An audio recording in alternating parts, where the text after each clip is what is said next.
కేసీఆర్ గారిని ఎన్నోసార్లు విమర్శించినప్పుడు ఇదే యూట్యూబ్ ఛానల్స్లో బాగా హైలైట్ చేశాయి. ఆయన ఈరోజు అధికారంలో రావడానికి కూడా అవి చాలా ఉపయోగపడ్డాయి.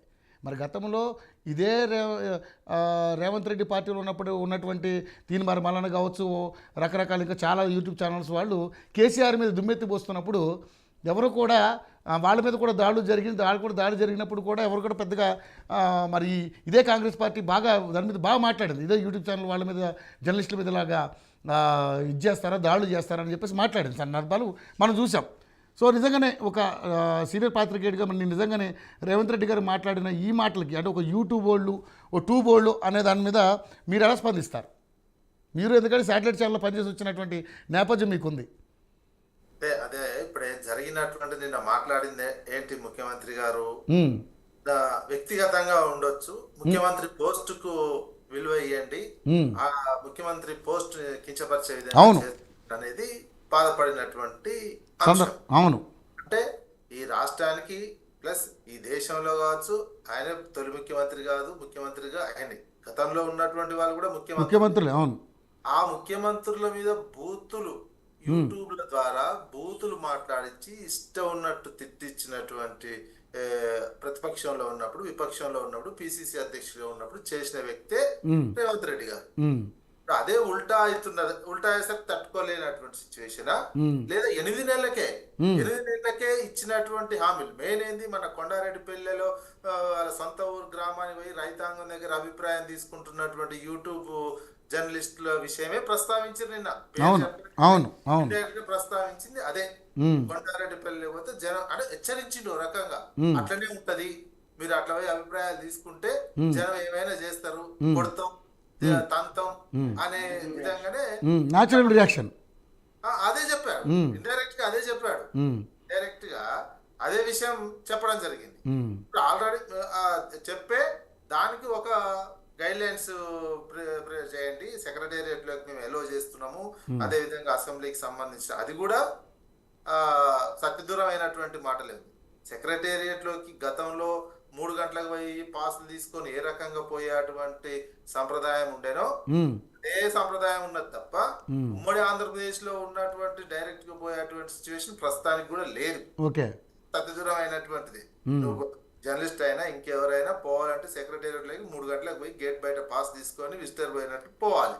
లేదా ఏదైనా మంత్రి ముఖ్యమంత్రి ప్రెస్ కాన్ఫరెన్స్ పెట్టినప్పుడు చెప్తే అప్పుడు విలువలో ముఖ్యమంత్రి ప్రెస్ కాన్ఫరెన్స్ అయితే సెలెక్టెడ్, ఎవరి వర్గాలు పోయి కూడా ప్రెస్ కాన్ఫరెన్స్ పోవడానికి లేదు. చిట్ చాట్ ఈ మధ్యలో చిట్ చాట్ చేసిన ముఖ్యమంత్రి గారు కార్యాలయం ఇచ్చినటువంటి నేమ్సే వాళ్ళే రావాలి. అదే ఉన్నది సిచ్యువేషన్. అదేంటంటే మారింది అంటే ఏం మారలే, అదే ఉన్నది. గతంలో ఎట్లుందో అట్నే ఉంది. గతంలో ప్రెస్ కాన్ఫరెన్స్ కాకపోతే మంత్రులు గతంలో ప్రెస్ కాన్ఫరెన్స్ పెడితే బయటకు వచ్చి మీడియా పాయింట్ లో పెట్టేవాళ్ళు. ఇప్పుడు ప్రెస్ కాన్ఫరెన్స్ సెక్రటరీ వాళ్ళ ఛాంబర్ లో పెడుతున్నప్పుడు ఫోన్ చేసి ఇట్లా మీడియాని పంపించమంటే అప్పుడు లోపలికి పోతున్నటువంటి సిచ్యువేషన్. ఇది ఏంది, 8 నెలల కాలంలోనే యూట్యూబ్ జర్నలిస్టులు వెళ్ళి నీకు అభిప్రాయ సేకరణ చేసి రుణమాఫీ మీద తట్టుకోలేనటువంటి ఒక అసహనం సిచ్యువేషన్ లోకి వెళ్ళిపోయినటువంటి సిచ్యువేషన్ కనిపిస్తుంది. గత ప్రభుత్వంలో ఉన్నటువంటి నేపథ్యంలో అసలు మొత్తం యూట్యూబ్ లను పెట్టుకొని సొంతంగా కూడా కొన్ని ఛానల్స్ నడిపారు కదా. వాళ్ళ ఇంట్లోండే నడిపినటువంటి ఛానల్ ఉన్నారు కదా, ఇచ్చినారు. ఇంకా అంతేందుకు సొంత మనిషి సోషల్ మీడియాలో ఉత్తమ్ కుమార్ రెడ్డి మీదనే మొత్తం ట్రోలింగ్ చేసినటువంటి ఎవరు అంటే ఎంక్వైరీలో తేలింది కదా. పోలీస్ కమిషనర్లే ఉత్తమ్ కుమార్ రెడ్డికి ఫోన్ చేసి చెప్పారు కదా, ఎంక్వైరీ చేస్తే వీళ్ళే చేపిస్తున్నారు అన్నటువంటి విషయం. అది చేయించినటువంటిది బూతులు మాట్లాడినటువంటి అంశం ఒక ముఖ్యమంత్రి. అప్పుడు ముఖ్యమంత్రి, ఇప్పుడు ముఖ్యమంత్రి. ఇక అసలు యాక్చువల్ గా 10 సంవత్సరాల కాలంలో, గత ప్రభుత్వ కాలంలో ఎప్పుడు యూట్యూబ్ అసలు బూతులు మాట్లాడినటువంటి వ్యక్తులకు ఎమ్మెల్సీ ఇచ్చి ప్రోత్సహించింది ఎవరు? ఇప్పుడు ఇంకా మాట్లాడమే అర్హతగా అదే వాళ్ళు చేస్తే సంవత్సరం, మనం చేస్తే వ్యభిచారం అన్నట్టు ఉంటుంది. అంత క్లియర్ గా కనిపిస్తున్నటువంటి అంశం కదా. అందుకే ప్రతిపక్షంలో ఉన్నప్పుడు ఒక తీరుగా, అధికారంలోకి వచ్చినప్పుడు ఒక తీరుగా రాజకీయ నాయకులు వ్యవహరించకూడదు, ఒక విధానాలు ఉండాలి. ఇది అంతా కూడా ఎందుకు వచ్చిందంటే ఈ ప్రతిపక్షంలో ఉన్నప్పుడు ఒక తీరుగా, అధికారంలో ఉన్నప్పుడు ఒక తీరుగా బుల్డోజ్ చేయడము, తోసేయడం, ఇదంతా ఏంటంటే ఇది ఒక చంద్రబాబు భావజాలంతో ఉన్నటువంటి ఉన్మాద స్కూల్. ఇది పడేయడం, ఉమ్, బుల్డోజ్ చేసేయడం. మేము అప్పుడైతే ఇట్లా మాట్లాడాలి, ఇప్పుడైతే అప్పుడు అధికారంలో ఉన్నప్పుడు శుద్ధులు మాట్లాడతారు, విపక్షంలోకి పోయినాక ఇష్టం ఉన్నట్టు మాట్లాడుతుంటారు, ఏదైనా తెగించి మాట్లాడుతుంటారు. ఇది రాజకీయ నాయకులకు సరైనటువంటిది కాదు. ఓ విధానం రూపొందించుకోండి, విధానం ఎప్పుడైనా ఉండాలి, ఓ పద్ధతి ప్రకారం ఉండాలి. మీరు ఇంకొకటి, అప్పుడు ఇక ఆ ముఖ్యమంత్రిని ఎన్ని బూతులు గత ప్రభుత్వంలో తిట్టంగా అసలు లాస్ట్ లా కేసులు పెట్టాల్సిన పరిస్థితి వచ్చింది. లాస్ట్ లో పెట్టి కేసులకు సంబంధించినటువంటిది రాష్ట్ర ఆ రకంగా అందరూ అసలు ఉన్నటువంటి అంశం. అందుకే సంయమనం పాటించాలి. ఎవరేంది ఒక ఎక్స్పీరియన్స్ ఉన్నటువంటి ఉండొచ్చు, కానీ ప్రోత్సహించేసరికి ఆ రకమైనటువంటిది కొత్తగా వచ్చినటువంటి టెక్నాలజీ, ఆ టెక్నాలజీలో నియంత్రణ లేదు. ప్రింట్ మీడియానో ఎలక్ట్రానిక్ మీడియానో ఒక జర్నలిజం వాల్యూస్ ఉండి కొన్ని వాల్యూస్ పాటించినటువంటిది. ఇప్పుడు యూట్యూబ్ దాని మీద ఎక్కడ ఏది లేనటువంటి ఆర్టికల్ 19 అనే ప్రతి ఒక్క మనిషి జర్నలిస్ట్ లాగానే కదా, ప్రతి ఒక్కరు జర్నలిస్ట్ లాగానే వ్యవహరిస్తున్నట్టు. మరి అటువంటిప్పుడు ఎవరు కావాలి సంయమనం? అదేంది, రాజకీయ పార్టీగా ఉన్నప్పుడు నువ్వు బూతులు ప్రోత్సహించినవు, ఆ కల్చర్ ఇప్పుడు ఇవన్నీ కూడా ఎక్కడ వస్తున్నాయి? కొన్ని యూట్యూబ్ ఛానల్సే కదా, అన్ని ఇప్పుడు సైన్స్ యూట్యూబ్ ఛానల్స్ కావచ్చు, ఆరోగ్య యూట్యూబ్ ఛానల్స్, వాటి మీద ఏం రాదు. అవును, only motivated political YouTube channels మీద వస్తాయి. పొలిటికల్ మోటివేటెడ్ గా ఉన్నటువంటి యూట్యూబ్ ఛానల్స్ నుంచే ఇది వస్తుంది. పొలిటికల్ మోటివేటెడ్ గా దాన్ని ఎవరు అలవాటు నేర్పింది?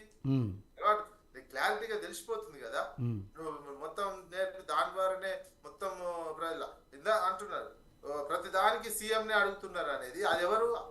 అప్పుడు ఎలా ఉద్యోగులకు సంబంధించినటువంటిది కదా. ఒక అటెండర్, ఒక స్వీపర్ అనుకో, స్వీపర్ కి ఇంత జీతం, ముఖ్యమంత్రికి అంత జీతం అనండి. ఇవన్నీ ఎవరు నేర్పి? స్వీపర్ మరి అంతే ఉంటది. మరి కలెక్టర్ కు స్వీపర్ కి అదే జీతం ఉంటే సమాన స్వీపర్ కి అదే జీతం ఇచ్చి కలెక్టర్ కి అదే జీతం ఉంటే ఉంటదా? వ్యవస్థ ఉంటదా? స్వీపర్ అంటే ఇంత కష్టపడుతున్నా, హెడ్ మాస్టర్ ఏం కష్టపడుతున్నా అంటాడు. మరి దానికి ఏంది? ఇట్లాంటి ఇవన్నీ ఎవరు? ఇవన్నీ ప్రోత్సహించి ఇవన్నీ చేసి ఇదంతా చేసింది. ఇప్పుడు 8 నెలలకే ఒక అభిప్రాయ సేకరణ, ఇంకా ఎక్కడ బూతులు ఇవన్నీ ఇంకా రాలే. బూతులు ఇంకా సీఎం కి సంబంధించినటువంటి ఇంకా ఉన్న ఛానల్స్ లో రాలే, అంతకుముందు ఉన్న బూతుల కంటే. అందుకనే ఎప్పుడైనా రాజకీయం తన దాకా వస్తేనే ఇప్పుడు అర్థమవుతున్నట్ట. ముఖ్యమంత్రి మళ్ళీ ఆడాల్సిన ముఖ్యమంత్రి ప్రభుత్వం నడపడం అంటే ఆషామాషి కాదు. ముఖ్యమంత్రి పోస్ట్కి వచ్చిన అంటే ముఖ్యమంత్రి పోస్ట్ రాకముందు ఏమన్నారు? అన్ని స్టడీ చేసినాం, రాష్ట్ర ఆర్థిక పరిస్థితి ఇదంతా స్టడీ చేసినాం, అన్ని హామీలు ఇచ్చినాం, అన్ని ఇంప్లిమెంటేషన్ చేస్తాము అని. వచ్చిన తర్వాత ఏం లేవు, లంక బిడ్డలు అనుకున్నా ఏం లేదని ఆయన్ని ముందే ఒక కమిటీ వేసి శ్రీధర్ బాబు నేతృత్వంలో ఇవన్నీ ఇంప్లిమెంటేషన్ చేసేటప్పుడు ఇవన్నీ ఎందుకు వస్తున్నాయి? అప్పుడు ఉన్నాయి చేయలేము అనేది ఇప్పుడు ఎందుకు చెప్తున్నారు? ఇవన్నీ ముందే స్టడీ చేసిరు కదా మేనిఫెస్టోలో. ఈ ఎప్పుడైతే ప్రశ్నించే తత్వం పెరుగుతుందో 8 నెలలకి అసహనం పెరిగిపోతుంది. ఈ అసహన రాజకీయంగానే మాట్లాడుతున్నట్టు అనుకోవాలి. నువ్వు ఓపిక పట్టండి, ఇంకా నువ్వు ఇంప్లిమెంటేషన్ రైతు రుణమాఫీ, రైతు బంధు అసలు ఏం వేయలేదు. రైతు బంధు అసలు దాని భరోసా గురించి మాట్లాడే పరిస్థితి లేదు. ఆ జాడే లేదు, రైతు భరోసా జాడ.